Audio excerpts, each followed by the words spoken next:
That's the whole thing I talk about, winning the battle in the morning. So every morning I wake up, I believe in winning the battle against yourself. People say, why do you say that? Because there's a lot of things you can control. When you wake up, I talk about making your bed. Make your bed. Make sure your house is clean. Make sure you get your breakfast. Make sure you shower, shave. Whatever you're doing, control that. Don't hit the snooze button. All these things are very important. That's been told a lot of times. Why don't you hit the snooze button? Because you wake up already failing. You're already behind the power curve. So what happens when you hit the snooze button? You may not make your bed. You may not do your hair the way you want it. You may not pick the right clothes out in the morning time. And I go back to this real quick. Remember how you had a job interview for a job? We've had several of them in our lives. What did you do the night before that job, weeks before the job interview, when you knew you had it? You prepared you had a bowl out for your oatmeal, your cereal, whatever you had in the morning time. Your coffee cup was out. Your clothes were laid out. You studied, you rehearsed, you were ready. You brought your best self. You were going to war with yourself because you wanted that interviewer to see your best self. You won. You got the job. After a few months in that job, you look around, I got the job. You start to back off. The clothes aren't out. You're not ready. You're hitting the snooze button. You don't get up on time anymore. You realize that you can still have this job and not be your best self. The interview you is gone. Your job is gone. You have your job, but the interview you is gone. So winning the battle in the morning time is just that. It's that you wake up in the morning time and you own all this stuff, because once you leave your house, the world then gets at you. And that's why I believe in not getting up in the morning time and checking your phone immediately. Everybody does that. They get up, the first thing they do is you grab their phone, look at the phone. Maybe bad news on there. So how's your day start off? I don't go to the gym. I don't make my bed. You're caught up now on that phone. That's how your day starts. You lost control. So once you win that battle in the morning time, then once you go out, now you've won. You go outside your house, you may lose your job, you may have a bad hit, but you won something. So you're going into battle having already won something. Having already won. So then if you hit the snooze button, you go out, you're just defeated already. You're behind the power curve. Now you've won something. You feel better about yourself. So now you're able to take these hits along the way. So that's the mindset that I think it's important to bring with you every day you go. Everywhere you go in life. Win what you can. For me, my routine is every night I stretch out. And I stretch out for 2 or 3 hours every single night without fail. And while I'm stretching out, I'm thinking about my plan for the next day. And I'm thinking about all these different obstacles that may come up. So basically, a lot of us aren't prepared for life. We get up willy-nilly and just hope life is going to happen. It is going to happen. But it's going to happen with a prepared mind or an unprepared mind. Most people attack life with an unprepared mind. What I do is I try to account for all things that could happen, might happen, probably will happen, and then the unknowns. So basically, I can't account for everything, but I do know there could be some things that come up in life that you need to be ready for. I know for a fact I'm not going to run a workout tomorrow. Therefore, I'm preparing my mind for that. I don't want to do that. I know tomorrow will come with some difficult decisions to make. It may come with getting a phone call saying someone died, this happened, that happened. I'm always preparing myself, not in a morbid way, but just like, look, man, be ready for life. Don't let life just start attacking you left and right. Make sure that you start to build a mental armor so then you're ready for life. And that comes with a very physical way, and the physical helps out the mental. Well, the thing about it is funny, man, all these catchphrases people always say, failure is a part of life and failure is how you grow. I've said all that stuff before, but it really is a bunch of shit. I'm so tired of hearing all these fucking cliche fucking goal setting fucking posters and all that shit. Half the people who write that shit aren't even doing the shit they're talking about. Half the people talk about failure, they're fucking millionaires sitting back in some nice house or whatever the fuck they're talking about. So it makes me fucking nuts. The reason why I believe I can talk on failure is because I'm still failing today, and I'm failing in a major way, and I'm living when I'm talking.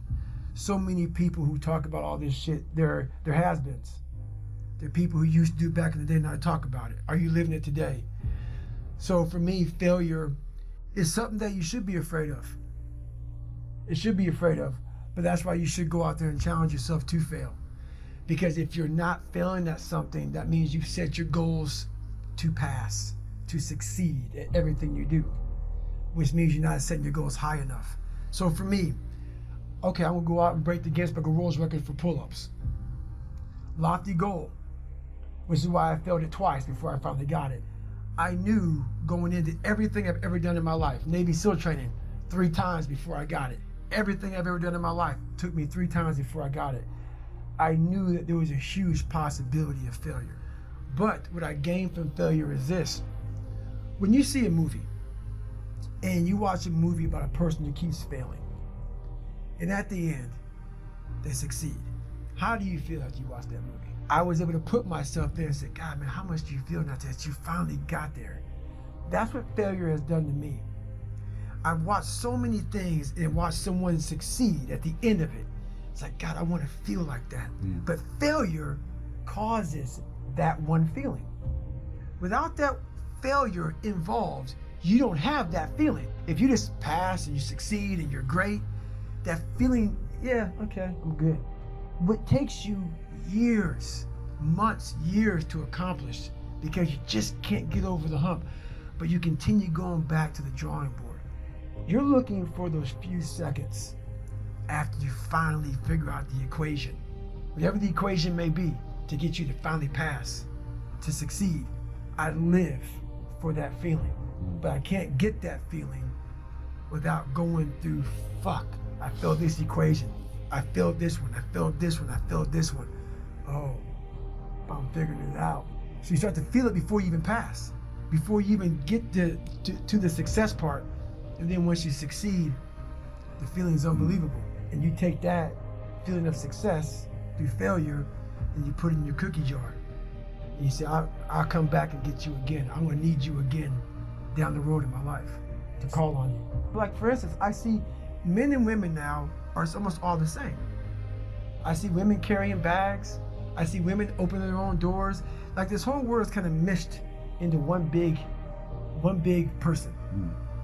All these customs and courtesies, all these things are just gone.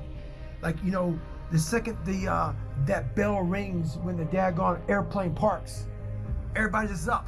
Versus a man seeing a woman they sit by and say, hey ma'am, is this your bag? It's all these small things, it's all these small self-disciplines. We're always rushing, We're rushing everywhere. We're rushing.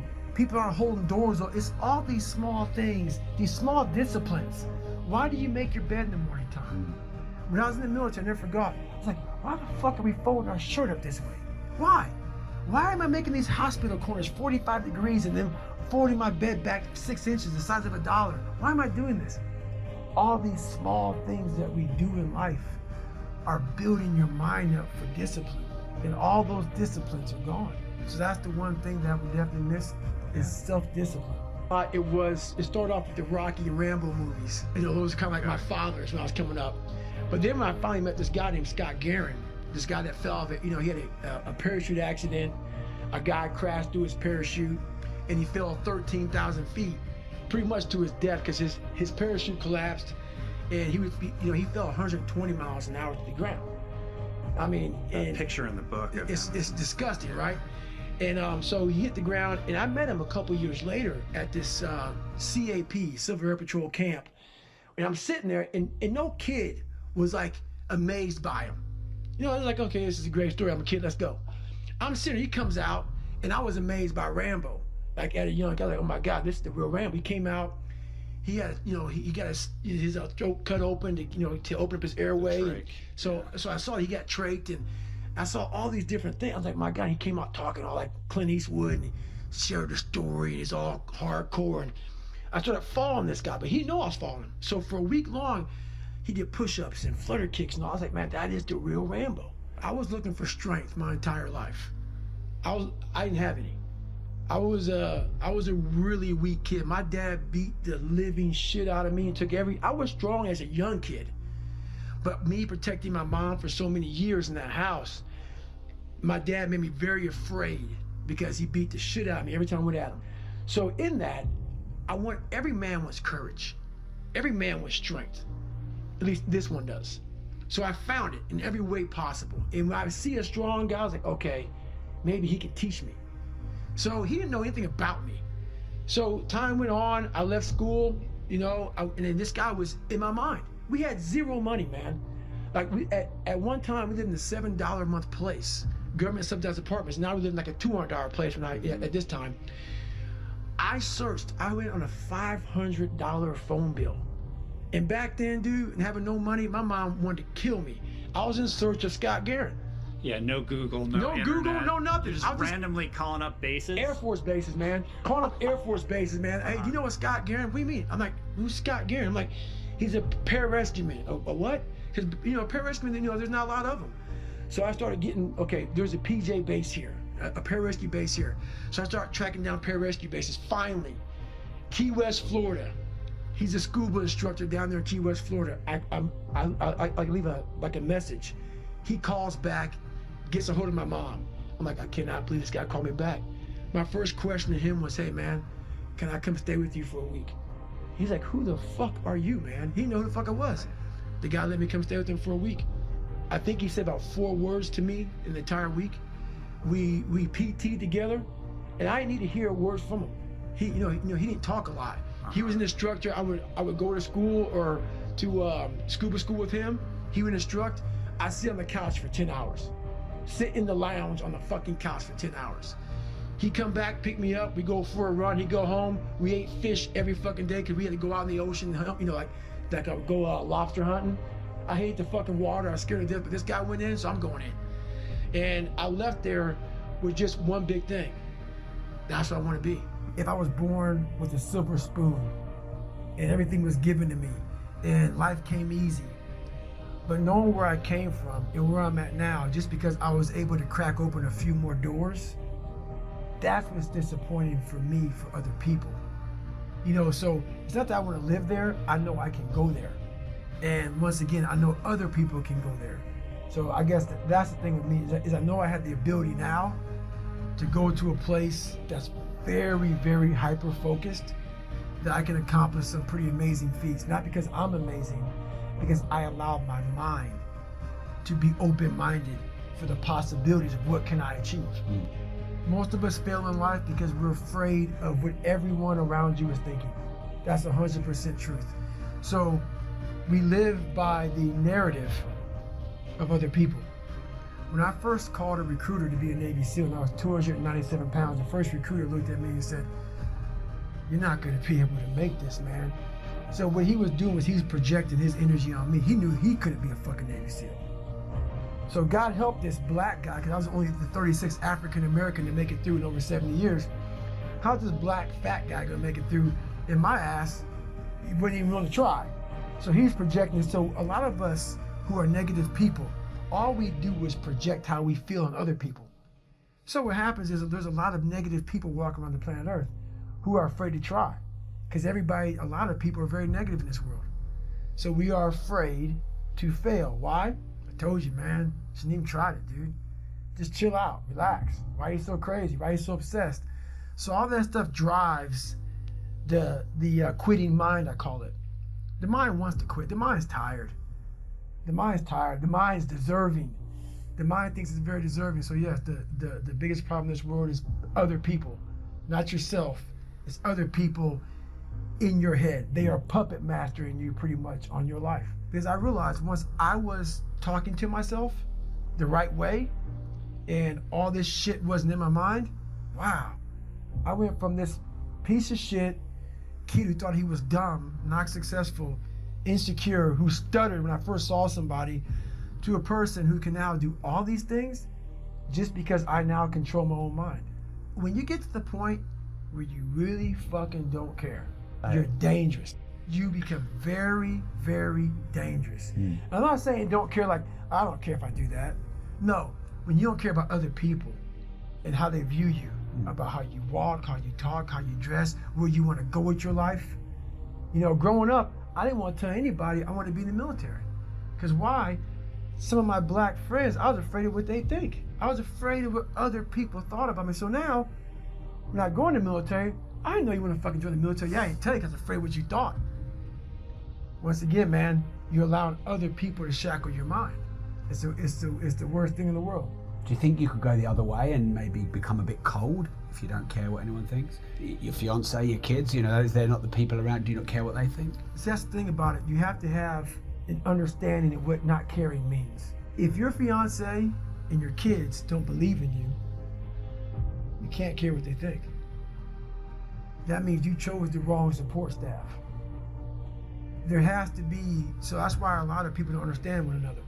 Your support staff has to be like, if I want to go out and do whatever it is, my support staff is, you know, my fiance. If she's like, you know what, I don't think that you should be doing that, I have to take it, why? So I can be open-minded. So why are you saying this? But if she's saying it because of her, that's not the right thing. Because I need backing to do what I'm gonna do. Open-mindedness, I need support. So you gotta be very clear thinking about all that stuff. My circle's very small. I make sure I didn't handpick these people, because I'm like, so you don't want people in your corner that are like, oh, let me pat you on the back for whatever the fuck you do. I don't want people patting me on the fucking back because I fucking woke up in the morning. No. So you don't want that. You want people who are honest with you, who are gonna tell you what the fuck is honest. Honest and truthful people. So someone who's honest and truthful, who has lived and is accountable for their own personal life, that's who you want in your corner. Say, hey man, you know what? You're pretty fucking dumb for doing this, dude. Like, this is not smart.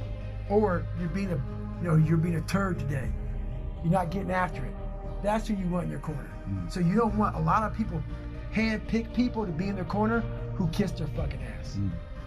You don't want that. So you're very selective of who those people are. I'm selective. Yeah, but you'll listen to those people, will you? You have to. Yeah. You have to. So one of my best qualities is I'm open-minded to the right people. But I don't respect a lot of people. Because how am I going to respect you if you're not fucking grinding every day? And I don't mean working out, getting to the gym. Really going out there and grinding. So if you don't know how I'm living my life, how am I going to respect you? So you have to be a hard worker, period, dot. You got to work your fucking ass off. That's where I get respect for you. So if you're working hard every day, now you have an opinion in my eyes. But if you're just a guy who talks shit and you live this fucking life of talking shit, come on, dude. I understand one thing. You're just talking shit. But if I see you every fucking day of your life trying to be better, every day, going through all the wickets to be better, you got my attention. I respect you now. So respect is the first thing.